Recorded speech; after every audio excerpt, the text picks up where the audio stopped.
ಯಾವಾಗ್ಲೂ ಕೂಡ ಮೊನ್ನೆ ಅಷ್ಟೇ MLC ಅವರು ನಸೀರ್ ಅಹಮದ್ ಅಂತ ಅನ್ಸತ್ತೆ, ನಸೀರ್ ಅಹಮದ್ ಅವ್ರು ಹೇಳ್ತಾ ಇದ್ರು ಬಿಜೆಪಿಯಲ್ಲಿ ಎಷ್ಟು ಜನ ಮಿನಿಸ್ಟರ್ಗಳಿದ್ದಾರೆ ಮುಸಲ್ಮಾನರು, ಬಿಜೆಪಿಯಲ್ಲಿ ಎಷ್ಟು ಜನ ಮುಸ್ಲಿಮರು MP ಗಳಿದ್ದಾರೆ ಅಂತ. ಟಿಕೆಟ್ ಕೊಟ್ಟಾಗ ಆ ಬಿಜೆಪಿಗೆ ಯಾಕೆ ವೋಟ್ ಹಾಕಲ್ಲ ಮುಸಲ್ಮಾನರು ಅನ್ನೋದು ಒಂದು ಪ್ರಶ್ನೆ.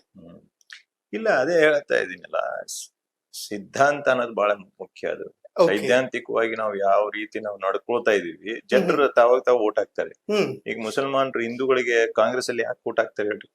ಯಾಕಂದ್ರೆ ಆ ಸಿದ್ಧಾಂತ ಮತ್ತೆ ಸೈದ್ಧಾಂತಿಕವಾಗಿ ಇವ್ರು ನಮ್ಮ ಕಾನ್ಸ್ಟಿಟ್ಯೂಷನ್ ಏನು ಹೇಳ್ಕೊಟ್ಟಿದೀವೋ ಅದು ನಡೆಯೋದೊಂದು ಪಕ್ಷ ಯಾವ್ದನ್ನ ಇದ್ರೆ, ಇವತ್ತು ಒಂದು ಸಮುದಾಯ ಅಂತಲ್ಲ, ಎಲ್ಲಾ ಸಮುದಾಯದ, ಇವತ್ತು ದಲಿತರಾಗಿರ್ಬೋದು, ಆದಿವಾಸಿಗಳಾಗಿರ್ಬೋದು, ಹಿಂದುಳಿದ ವರ್ಗದವರಾಗಿರ್ಬೋದು, ಮೇಲ್ಜಾತಿಯವರಾಗಿರ್ಬೋದು, ಯಾವುದೇ ಸಮುದಾಯದವರಾಗಿರ್ಬೋದು, ಇವತ್ತು ಕಾಂಗ್ರೆಸ್ ಪಕ್ಷ ಕಡೆ ಯಾಕೆ ನೋಡ್ತಾರ ಅಂದ್ರೆ ಸಮಾನವಾಗಿ ನೋಡ್ತದೆ. ಪ್ರತಿಯೊಬ್ಬರಿಗೂ ಸಮಾನವಾಗಿ ನೋಡಿ, ಸಮಾನ ಒಂದು ಅವಕಾಶಗಳು ಕೊಡಬೇಕು ಅನ್ನೋದನ್ನ ಯಾರನ್ನ